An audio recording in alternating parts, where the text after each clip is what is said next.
My eyes become alive and the light that you shine can't be seen. Boa noite, boa noite, boa noite, boa noite. Tá me ouvindo, Maria? Estou ouvindo sim, Carlos Silvio. Isso, só posiciona o teu celular melhor para que você possa aparecer no enquadramento melhor. Isso. Isso, agora sim. Um pouquinho mais pro lado. E agora?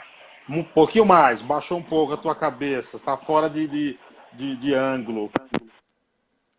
Isso, deixa o celular com que ele possa te enquadrar melhor.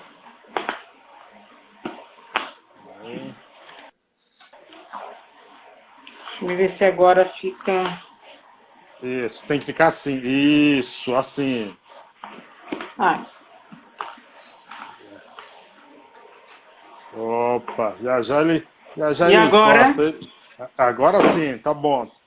Tá ótimo. Pessoal, sejam bem-vindos. Sejam todos bem-vindos. Eu sou Carlos Silvio, apresento o programa Paiaiana Conectados todos os sábados aqui na Rádio Conectados ao meio-dia. Claro que nesse período de pandemia a gente está fazendo entrevistas de casa no Em Quarentena, mas você pode acompanhar a gente no site em www.radioconectados.com.br, nas plataformas digitais também, no YouTube, no Spotify e no site exclusivo do programa que é paiaianaconectados.com.br. Enquanto isso, sim, como eu disse, a gente vai apresentando aqui o Em Quarentena, que hoje, 13 de maio de 2020, chega a edição de número 49. Hoje, 13 de maio, comemorado aí o dia da abolição da escravatura, ou a Lei Áurea, que foi assinada em 13 de maio de 1888 pela princesa Isabel. E claro que todo dia a gente recebe aqui convidados ilustres, pessoas com muito conteúdo, para falar e bater um papo aqui com a gente. Hoje serão 4 convidados. São 4 convidados, a gente vai dividir em tempos aqui de 15, 15 e 15 para falar de um tema importante, a religiosidade africana no Brasil. Para começar aqui, eu vou apresentá-la, que é a nossa primeira convidada, é advogada, mestre em arquitetura e urbanismo pela UFBA, Universidade Federal da Bahia, doutorando pela mesma instituição de ensino, membro do grupo de pesquisa Etnicidades FAO na UFBA, e autoras do livro Pedra de Xangô, um lugar sagrado afro-brasileiro na cidade de Salvador.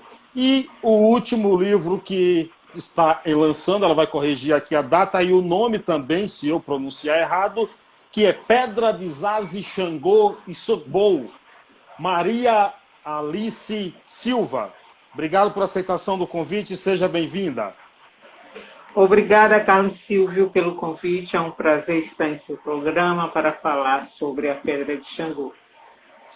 Eu pronunciei errado ali o nome, fique à vontade para me corrigir, tá?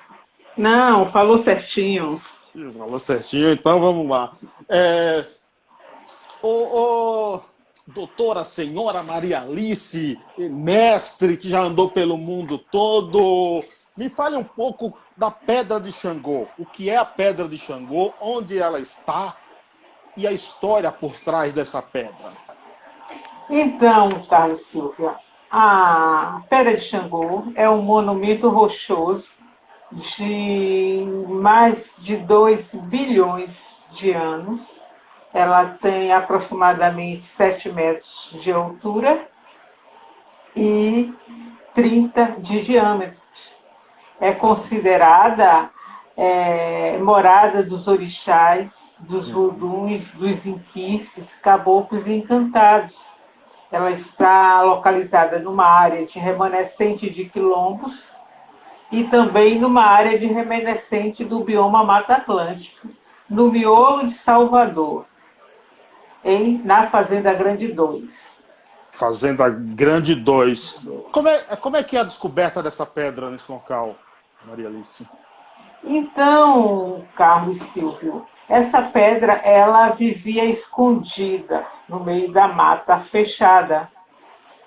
E em 2005, com a urbanização no miolo de Salvador, ela é descoberta, ela é desmatada, né? Mas já existia há bastante tempo, né? Há mais de 2 bilhões de anos, como eu falei, mas ela só vem à tona para a sociedade a partir do momento da implantação da Avenida Assis Valente, que foi em 2005, quando ela foi ameaçada de ser demolida. Assis Valente, que foi o baiano responsável pela criação das marchas juninas, o baiano Isso Assis, mesmo. o Assis Valente, mais do que justa homenagem. E tem um livro aí, escrito em parceria com o Walter Passos, que a gente vai conversar em seguida com ele. É um livro infanto-juvenil, é isso? Verdade, é um livro infantil juvenil voltado para crianças, onde nós levamos a história da Pedra de Xangô de uma forma mais simples, mais lúdica, porque precisamos atingir esse público. O livro ele trata só da Pedra de Xangô ou também ele retrata a história das religiões afros no Brasil, numa linguagem aí para o público jovens, adolescentes e crianças em geral? Olha, esse livro ele foi criado com o propósito de apresentar a Pedra de Xangô, né, e seus vários nomes, porque ela é conhecida como Pedra de Xangô, de Zaze, de Sobô, Pedra dos Caboclos, Pedra dos Encantados, Pedra do Ramalho, e haja nome que essa pedra tem: Pedra do Quilombo do Buraco do Tatu, Pedra do Quilombo do Urubu. Então, por se tratar de um livro especificamente para as crianças, nele não foi possível abordar toda a temática que envolve a Pedra de Xangô. Nesse primeiro livro, nós tratamos tão somente de apresentar a pedra e seus vários nomes. A pedra ela já é tida como um patrimônio cultural? Sim, em 2017, a Fundação Gregório de Matos tombou a Pedra de Xangô como patrimônio cultural da cidade de Salvador. Como é que a senhora vê essa. A gente vive num país, digamos assim, um país constitucionalmente, ele não tem nenhuma religião oficial, mas as religiões africanas são as que sofrem o maior, digamos assim, preconceito e uma certa demonização. Como é que a senhora faz uma análise a respeito disso? Por que existe isso tanto, essa animosidade em relação às religiões afros? Isso é preconceito, é discriminação, é uma luta constante dos adeptos das religiões afro-brasileiras e que precisa ser combatida a todo instante com a educação, com conscientização. Por exemplo, a Pedra de Xangô já sofreu vários ataques religiosos. 200 quilos de sal já foram jogados na Pedra de Xangô.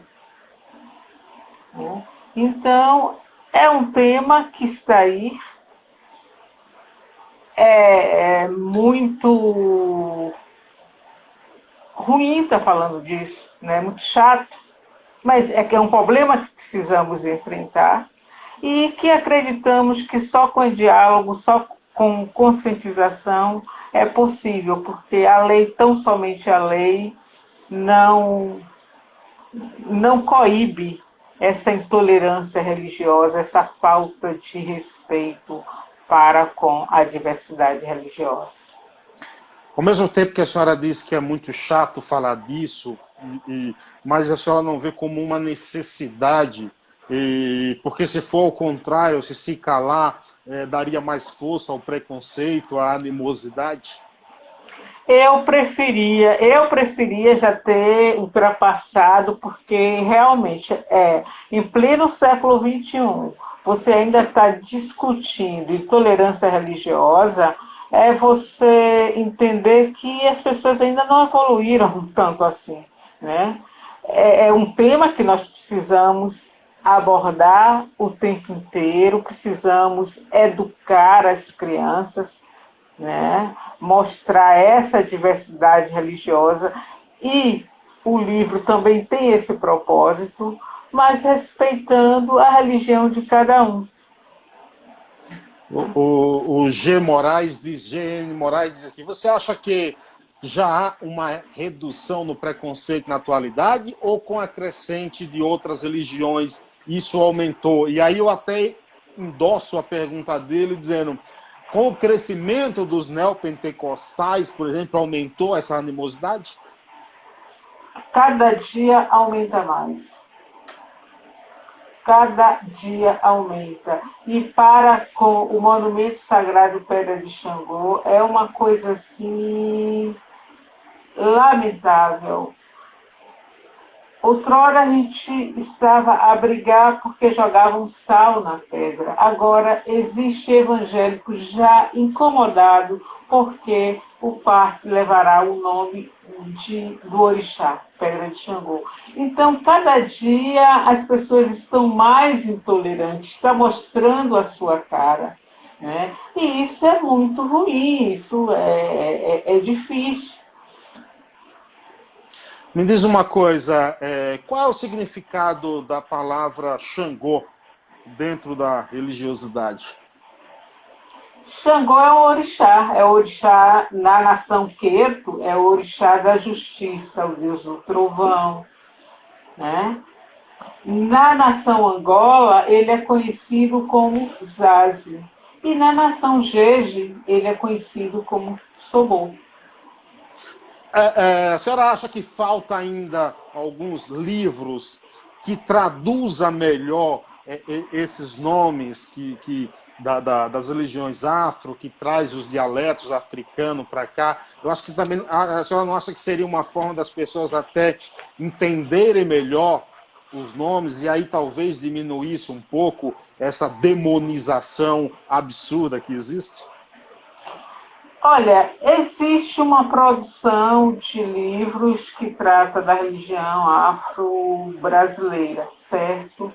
Mas eu acho que não é só isso, não. É preciso realmente combater essa intolerância religiosa. E eu acredito que isso só é possível com o diálogo. Nós temos que sentar para mostrar que todos são iguais, né? E que cada um pode professar o credo que bem quiser, mas é preciso que haja respeito. Eu preciso respeitar o outro, eu preciso respeitar o diferente. Vivendo numa cidade como Salvador, minha querida Salvador, afinal de contas, eu sou baiano também, não sou um solteiro paulitano, mas eu sou um baiano, onde a população é majoritariamente negra e descendentes de africanos. Como é que a senhora vê as políticas sociais, as ações sociais e também políticas do governo em relação à educação das religiões afro aí? Deixa muito a desejar, não existe uma política, né, efetiva, uma política pública efetiva. É preciso implantar essa política. Está na lei, está no Estatuto da Igualdade Racial, mas é preciso que os gestores públicos, tanto na esfera estadual, municipal e federal, realmente implemente a Lei 10.639 e a Lei 11.645. Esse é o nosso desejo. O Neilton Almeida diz aqui, o escritor francês Bastide, ao escrever O Candomblé da Bahia, é importante... Peraí, o escritor francês Bastide... Neilton, você é um escritor, você errou na pontuação aqui, eu não lhe perdoo não, viu, meu amigo? O escritor francês Bastide, ao escrever O Candomblé da Bahia, é importante para o conhecimento da cultura afro no Brasil? Sim, sim, é importante, sim. Ele fez um estudo assim muito profundo a respeito da religiosidade afro-brasileira. Então, nós precisamos se debruçar por toda a literatura que foi produzida desde então, né? E Roger Bastidas foi um deles. Sim. O Gilson, ele mandou o nome aqui, Moraes, ele diz o seguinte: existem ações para desconstruir o processo de tombamento da pedra? Não é possível, existe isso? Se existem ações, É para desconstruir o processo de tombamento da pedra? eu não diria que existem ações, existem pessoas, segmentos que não estão, como é, que não estão concordando e que procura inviabilizar todo o processo.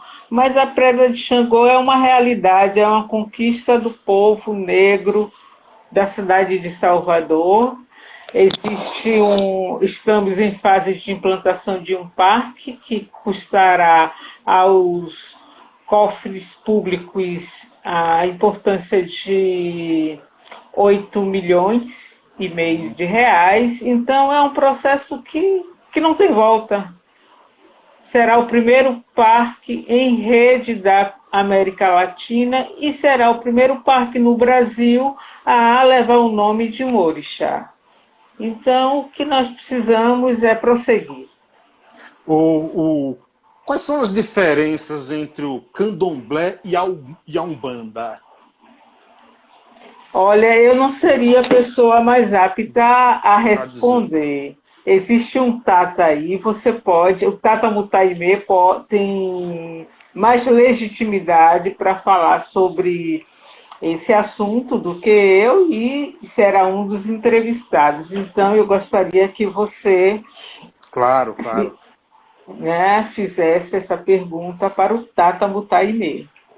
Esse livro demorou quanto tempo para ficar pronto e foi lançado quando? Que livro O último, Pedra de Xangô. Pedra de Zazes, De Xangô Zaz e Xangô. Tobô. Isso. Esse livro foi feito numa tarde. Como Numa assim, uma tarde, tarde? numa tarde de domingo. Eu estava a conversar por telefone com o Walter Passos, falando da minha preocupação em levar essa mensagem da Pedra de Xangô para o público infanto-juvenil.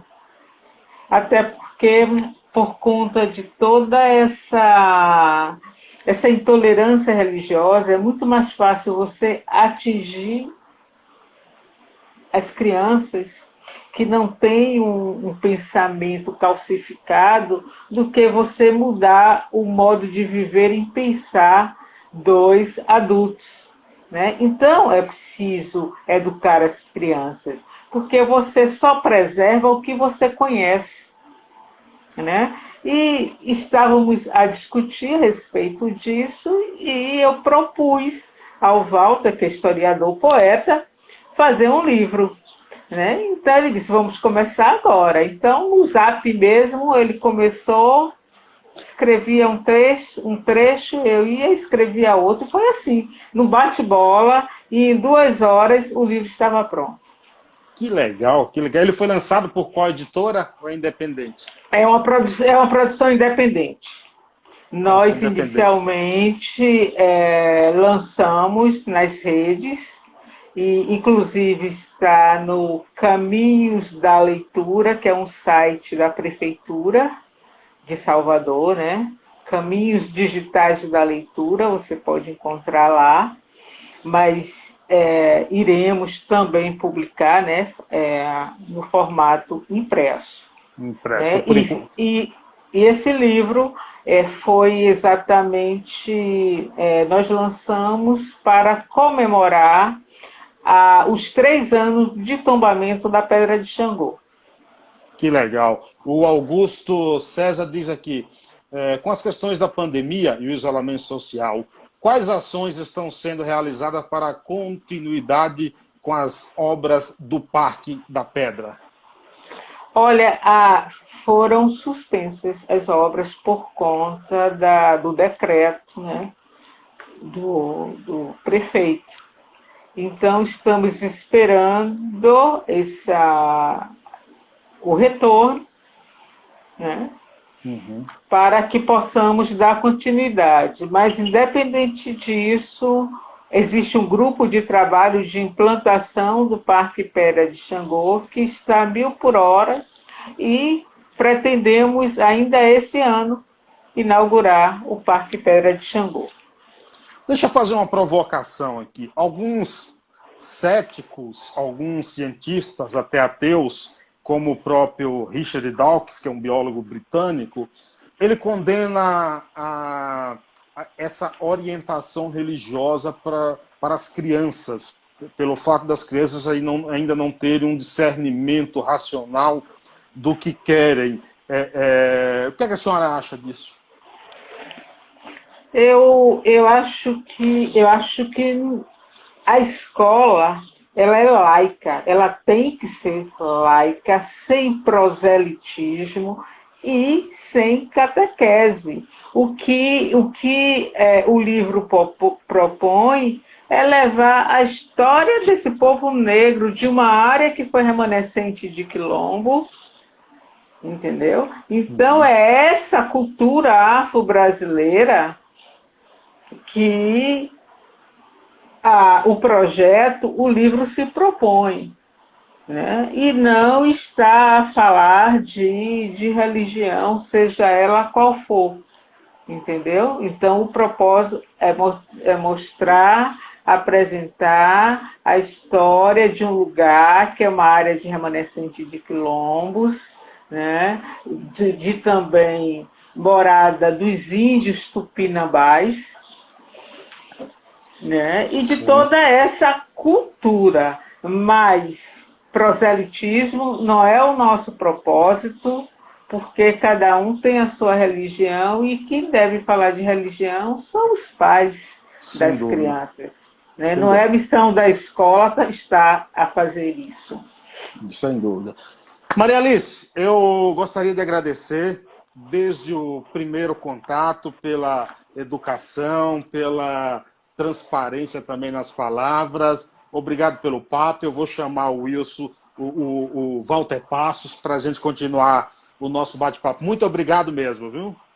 Eu quero agradecer pela oportunidade de estar a falar no seu programa, né? E desejar muito sucesso nesse seu trabalho. Muito obrigada mesmo. Muito obrigado, grande abraço, viu? Olá, boa noite, boa noite, boa noite. Thaisa? Tá me ouvindo? Tô.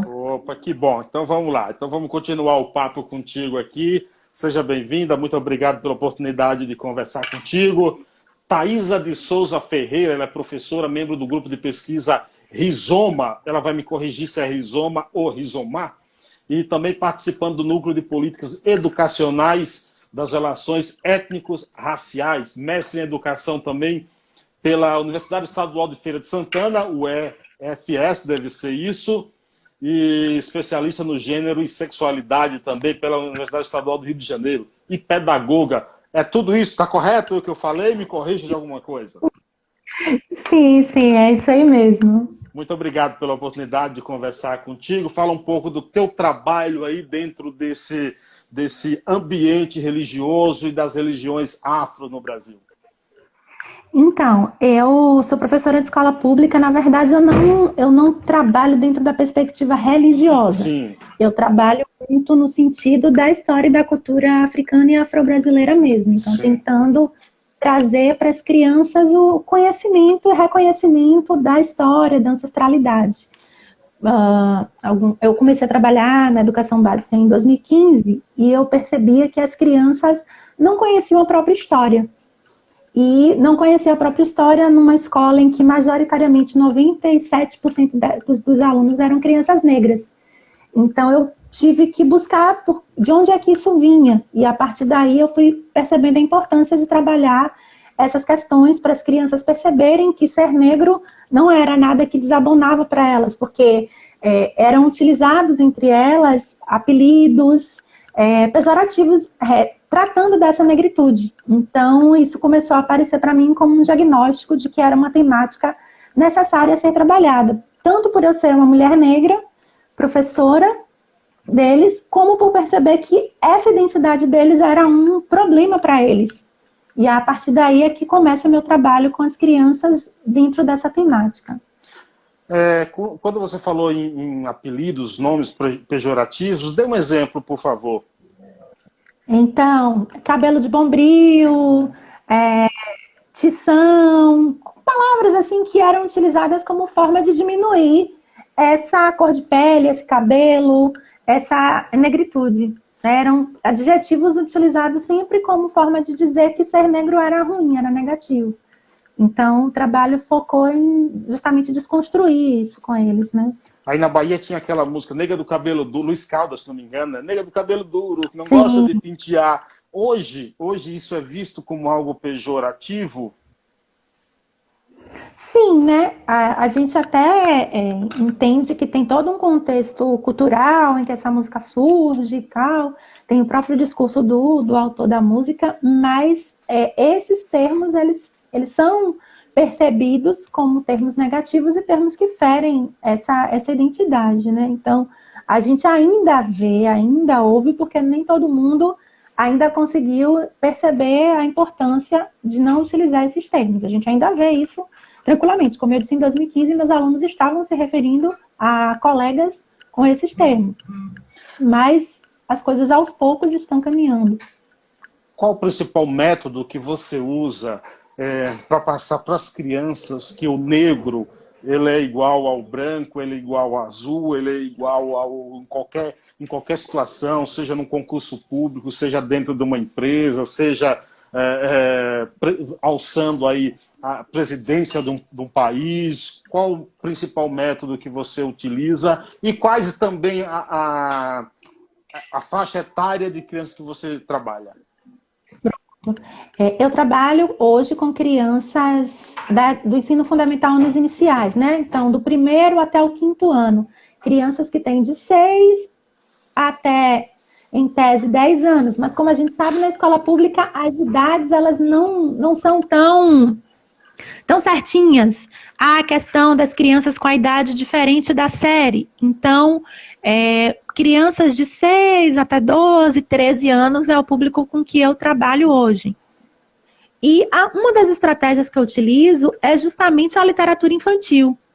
A literatura infantil ela tem uma potência muito grande para poder fazer as crianças poderem perceber isso. Então, a literatura infantil é um dos elementos que eu mais utilizo para poder fazer com que essa informação chegue para as crianças. Mas, desde a decoração da minha sala, então, desde a minha porta, até o que eu faço no dia a dia, as referências que eu utilizo, elas estão todas imersas nessa perspectiva. Então, você vai chegar na porta da minha sala, você vai ver uma imagem que mostra lá uma professora negra com crianças, várias crianças negras na imagem, crianças de outras etnias também, mas assim, a maior parte das minhas turmas são crianças negras, então eu procuro colocar bastante a questão da negritude, porque a gente já é negado em quase todos os espaços da sociedade. Então, eu busco valorizar essa negritude que toma conta da minha sala, né? Em todas as escolas em que eu já trabalhei, majoritariamente crianças negras. Na escola que eu estou agora,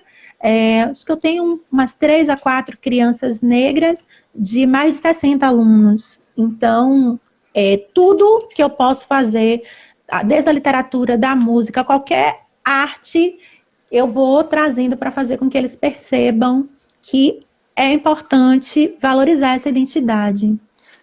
Nós sabemos que a literatura, a leitura em geral, ela pode contribuir para a melhoria de vários aspectos dentro da sociedade. E o livro é fundamental nessa questão. Quais os autores, por exemplo, brasileiros, que você recomenda, que você passa para os seus alunos para abordar de uma maneira mais bem fundamentada essa questão? Pronto. Geralmente, eu procuro priorizar autores negros que falam sobre, né, a literatura infantil, infanto-juvenil negra. Então, eu gosto de Kyu San, eu gosto de Rogério Andrade. Então, tem uma série, assim, acho que vai me faltar, assim, a memória, a quantidade de autores. Tem alguns autores africanos também que a gente consegue ter acesso a alguns materiais, e aí a gente vai pegando. Quando eu viajava para eventos acadêmicos, eu sempre buscava comprar esses materiais, porque era mais fácil, às vezes, do que aqui em algumas livrarias. Então, eu procuro, assim, de preferência, autoras negras, que trabalham essa literatura. Então, aqui em Salvador, a gente tem, por exemplo, Ana Fátima, que é uma escritora maravilhosa, já está no segundo livro dela sobre essa temática, né? Então, sempre procuro priorizar. Mas tem outros autores também que não são negros, mas que produzem essa literatura, como Gisele Gama Andrade, que é uma autora que traz uma literatura infantil, valorizando a criança negra a partir da história de adoção. Então, eu busco esses autores que focam nessa positivação dessa identidade. Eu estava conversando com a Maria Alice, falando sobre o livro aí da Pedra de Xangô. E Salvador é uma cidade até muito rica em relação a monumentos aí que valorizam a cultura negra, as religiões afro, a educação afro. Isso também é passado na tua sala de aula? Sim. Como eu disse, né, eu procuro trabalhar bastante essa questão da história e da cultura.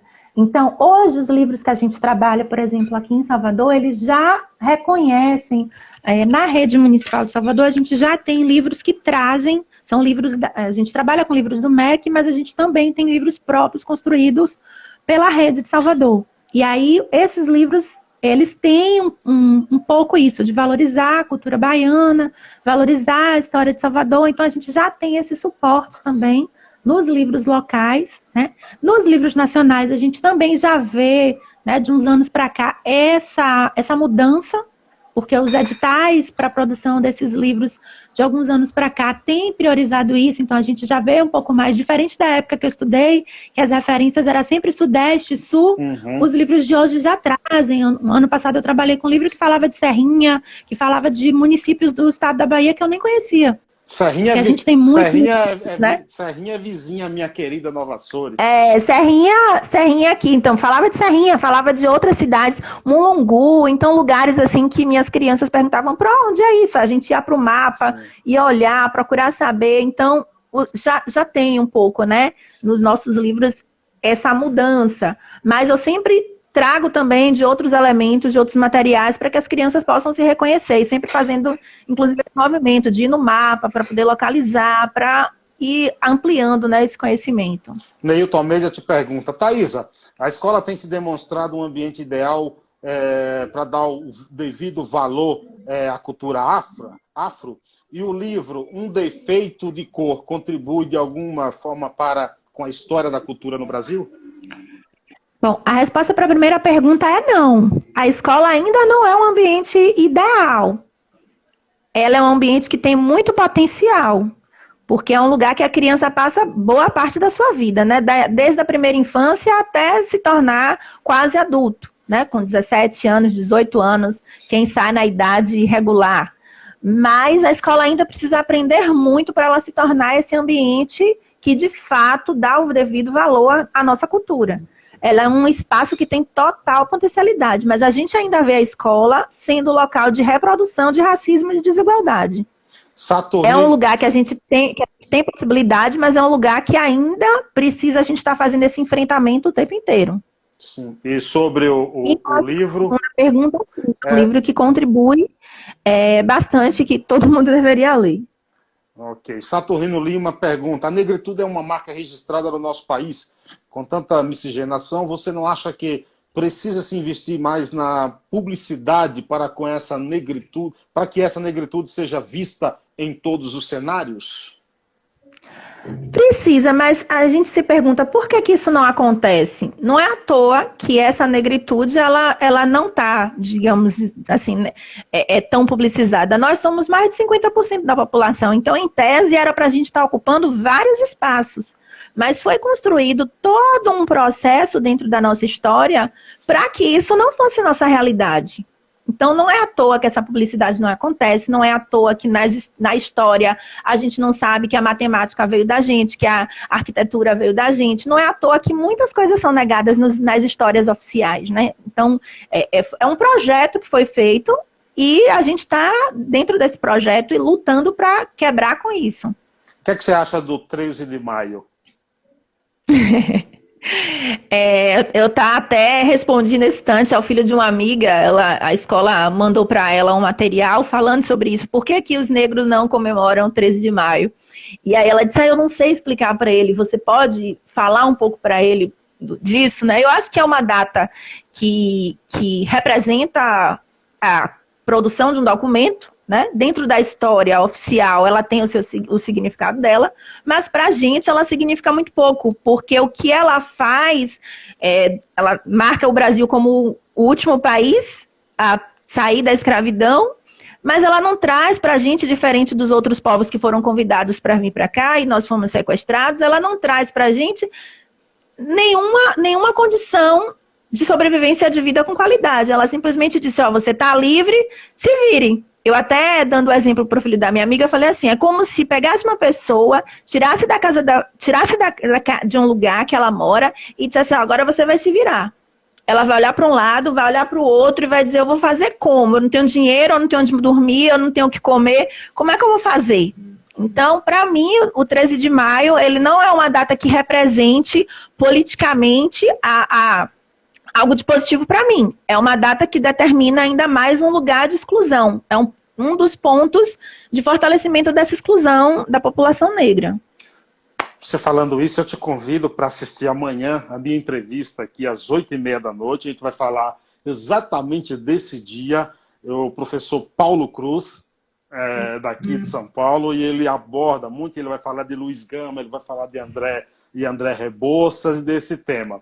Thaís, eu gostaria de te agradecer pela oportunidade de papo. Eu vou chamar o Walter, que já entrou aqui para a nossa live. Em uma outra oportunidade, a gente pode até debater mais esse tema numa pauta só. Claro, claro. Muito obrigada. Eu que agradeço o convite, agradeço a Maria Alice, a Walter, a você por ter feito esse convite. Estava um pouco assim, tensa, porque eu não tenho muita experiência nesse negócio de live, mas foi muito bacana o bate-papo. E parabéns a você por trazer essa pauta. É muito importante que as pessoas possam estar refletindo sobre essas temáticas. Eu agradeço a vocês por participar e também ao jornalista Tiago Bittencourt, que é baiano, vive em Brasília, que foi quem fez essa ponte que me enviou essa pauta. Obrigado, viu, Thaís? Obrigada, tchau, boa noite. Boa noite, um abraço. Deixa eu chamar aqui para o nosso bate-papo o Walter. Ele já estava entrando aqui, vamos ver onde é que ele está. Walter Passos está por aqui. Vamos lá, Walter, vamos lá. Vamos ver agora se ele continua aí assistindo. Contato, a imagem estava... Opa, tá chegando ali o homem. Opa! Que dois cabra bonito, viu, rapaz? Olha, eu sou mais bonito que você, viu, rapaz? Entendeu? Com certeza. Com certeza. Obrigado por aceitar o convite, obrigado por participar aqui também desse nosso bate-papo. Walter Passos, ele é historiador e poeta, autor dos livros Bahia, Terra de Quilombos, Performance de Melanina e coautor do livro, junto com a Maria Alice, do livro Zazi Xangô, Pedra de Xangô, Pedra de Nazi, Xangô e Sobô. É isso, né, Walter? Com certeza. Muito obrigado por vir aqui bater esse papo. Fala um pouco aí da tua história aí, cara, historiador. Qual é o teu foco de trabalho aí? Eu sou historiador há muito tempo, né? Eu sou filho de baianos, filho da migração.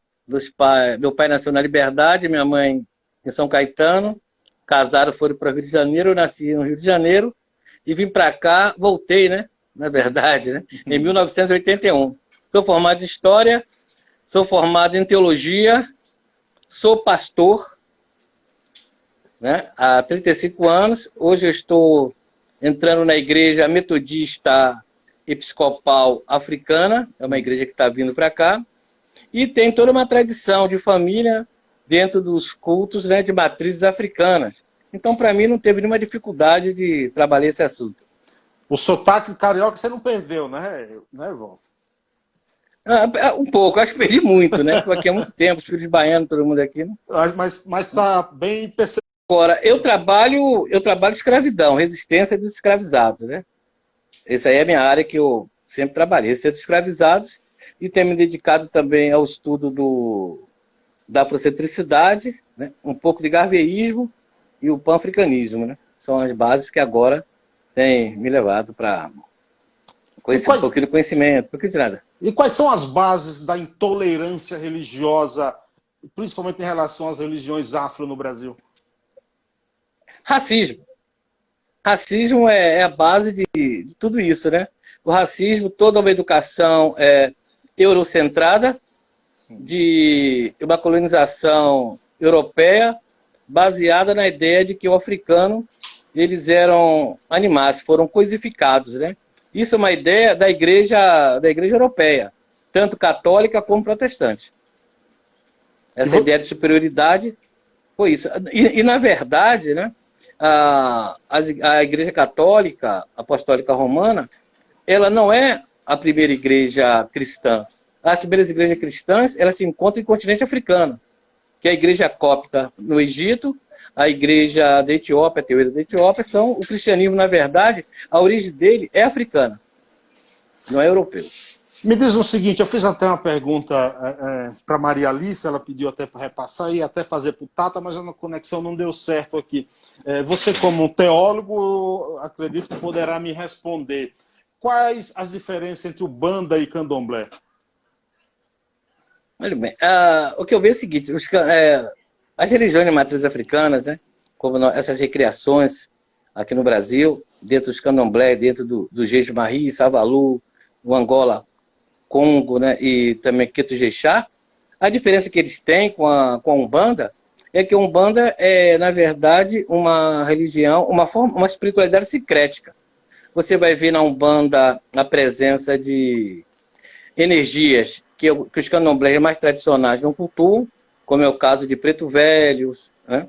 Você vai ver uma formação muito católica dentro da Umbanda, né? Eles fazem rezam Pai Nosso, essas coisas todas, né? E uma presença muito kardecista na Umbanda. Então fez essa junção, né, de diversas influências no Brasil, e o candomblé, pelo menos pouco que eu conheço de candomblé, os de matrizes africanas, né, eles ainda se mantêm em uma preocupação de cultuar as energias da natureza e os ancestrais. Então a diferença eu vejo nisso aí, né? Que os candomblés não cultuam os chamados eguns, e a Umbanda cultua os eguns de uma forma muito mais direta. Eu citei aqui os teus dois primeiros livros, Bahia, Terra de Quilombos e Perfume de Melanina. Eu gostaria que você desse aí uma explicação, uma explanação aí sobre esses dois livros. A Bahia, Terra de Quilombos, né, foi uma necessidade de pesquisar na época as chamadas comunidades remanescentes de quilombos.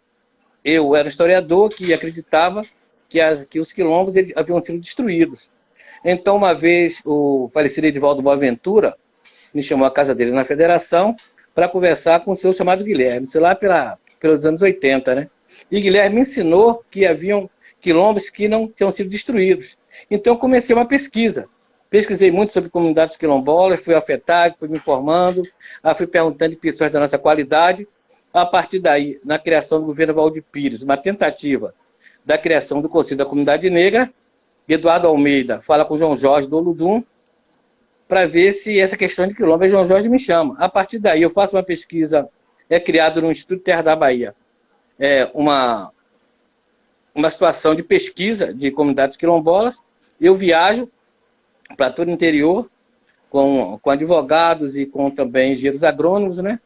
E com as minhas pesquisas, eu junto todo esse material. Aí é uma mudança no governo, Valdir Pires sai para vice-presidente da República, Nilo Coelho assume o governo da Bahia, e como ele tinha interesse em terras quilombolas, ele acaba o projeto.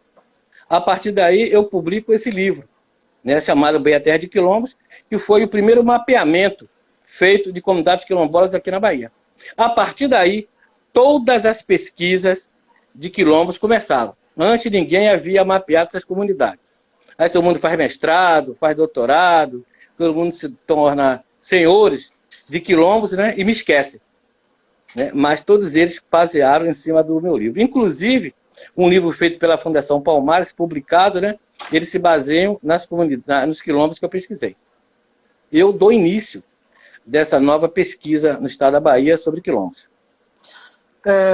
Me diz o seguinte, Salvador, uma cidade com grande maioria de negros aí, você tem algum número em termos de porcentagem aí, de quanto é a população negra em Salvador? E por que também, de vez em quando, eu lembro que há uns 5, 6 anos eu vi um caso de discriminação num shopping por parte de um segurança negro. Por que ainda existe preconceito racial numa cidade majoritariamente negra como Salvador? A questão toda é um processo, né, de muitos séculos. Uma baixa autoestima que foi jogada na população a nível de educação, de meios de comunicação, de igrejas. Agora, eu creio que a população de Salvador, eu acredito que está na base entre 85% a 90% de africanos. Eu prefiro o termo africano. Africano em diáspora, né? Como é o meu caso. Eu, você, nós somos africanos em diáspora. Essa questão da negação da nossa origem africana, aí cria termos negro, mulato, cafuso, preto. Então, essa população africana em Salvador ela é imensa. Só que ela não tem a consciência de que pode conseguir tomar o poder. Salvador especificamente, ela é atípica do planeta todo. Em nenhum lugar do mundo onde a maioria étnica não consegue o poder. Só a Bahia. Só em Salvador. Se você vai nos Estados Unidos, se você vai em outro local do planeta, todos conseguem poder. Inclusive, há muitos anos, numa conversa no Olodum, né, chegou um senhor do Conselho Mundial de Igrejas, e ele não conseguia entender por que Salvador possuía uma população africana maioria e não conseguia o poder. Essa é uma questão que tem que ser bem analisada, né? Como nós não nos encontramos no poder se nós temos toda a oportunidade de conseguir o poder através do voto. E sobre o segurança que preto ou africano que bate o outro, é todo um processo de educação que o próprio africano ele vê o outro como inimigo. Isso você vê nos meios de comunicação. Todo o trabalho de dizer aquele que mora no bairro da Liberdade, como é o meu caso, ou mora no bairro da Fazenda Grande, ou mora em Piripiri, é taxado como marginal. Até na escola eu sou professor já do Estado há 30 anos. E muitos professores veem os seus estudantes até como marginais, só por serem pretos. Isso é toda uma imagem que é criada no meio de comunicação, família. Essa questão ela é muito séria, que precisa ser trabalhada não somente com educação, ela precisa ser trabalhada em diversas frentes. Eu li o livro do sociólogo Demetrio Maioli, chamado Uma Gota de Sangue, com o subtítulo Uma História do Pensamento Racial. Não sei se você deve conhecer o livro, não sei se leu. No livro ele aborda alguns temas, por exemplo, como mameluco, como pardo, que ele condena por pardo significar, segundo ele, branco sujo. O que é que você acha desses termos, assim? Marimena, eu fui professor durante 25 anos no Curuzu, no Colégio Tereza Conceição Menezes. E em um período, eu fiz uma pesquisa com os estudantes da quinta série, isso deve ter uns mais de 20 anos, que eu pedia as diversas colorações epiteliais, como eles se achavam, né? Então, daí vai para, na época, Parmalat, Branco Sujo, Queimadinho da Ribeira, né? E Moreno, Jambo, Cor de Formiga. São essas coisas que foram criadas para dividir. É uma questão muito prática, né? Você tem a pele mais clara do que a minha, a sociedade que você é melhor do que eu. Isso vai repercutir no emprego, na escola, nas relações amorosas, né? Quanto mais branco você é, ou quanto mais pele clara você tem, você vai ser considerado por essa sociedade racista como melhor. Então, há uma negação da sua afrocentricidade, da sua origem africana. Enquanto essa origem africana, ela é maravilhosa, é bela. Porque nós temos uma coisa que é linda demais, que é a nossa melanina. Inclusive, eu tenho um livro sobre isso, infantil, né? Essa melanina é que ela conduz para toda a alegria que nós temos e toda a resistência. Então, em cima da melanina, que eles colocam que nós somos inferiores, em cima dos cabelos que nós temos, cabelos desses bonitos, né? Esses lábios lindos, essa beleza que está aqui na frente de todo mundo. A sua beleza e a minha beleza, não é isso, né? Nós somos belos, né? Sim, claro. Eles vão, com certeza, eles vão entrar com isso. Mas isso aí, os pais têm que começar a passar para os filhos e filhas, né? Que eles são o quê? Lindos. Inclusive, Thaisa, que saiu agora, é minha nora, o filho dela, com meu filho Ulisses, né? Zion, ele tem até um vídeo que ele já está falando em língua africana, falando kibundo, né? Aprendendo a língua africana, aprendendo a se reconhecer que essa língua que eu estou falando com você, e você está falando comigo, não é a língua dos nossos ancestrais. Nós estamos falando de uma língua imposta pelo colonizador português. Walter, eu gostaria de te agradecer, cara. Foi uma honra. Prometo aqui também uma outra oportunidade a gente poder falar mais desse tema. O tempo já está acabando aqui. Uma pena não conseguir fazer uma conexão legal com o Tata, mas fica também com a próxima oportunidade. Gostaria de agradecer muito pela oportunidade e pela aula que vocês três nos deram aqui hoje. Eu quero agradecer a você o convite, né? Agradecer em nome do livro, né? Claro. Em nome das nossas crianças, estou ali do livro. O livro é maravilhoso, é gostoso de se ler. Não é um livro que prega religião, mas prega o respeito à diversidade e especialmente ao patrimônio de matriz africana que nós temos em Salvador. Obrigado a Maria Alice, obrigado a Thaisa, obrigado a Walter Passo. Tata, aqui eu peço desculpa, a gente não conseguiu estabelecer uma conexão, falta 1 minuto aqui para a gente encerrar o nosso tempo. Fica para uma próxima oportunidade. Obrigado a todos vocês e ao jornalista Tiago Bittencourt, que enviou essa pauta. Gente, obrigado a todos. Depois esse vídeo vai estar disponível no YouTube para vocês assistirem. Um abraço, gente. Tchau, tchau.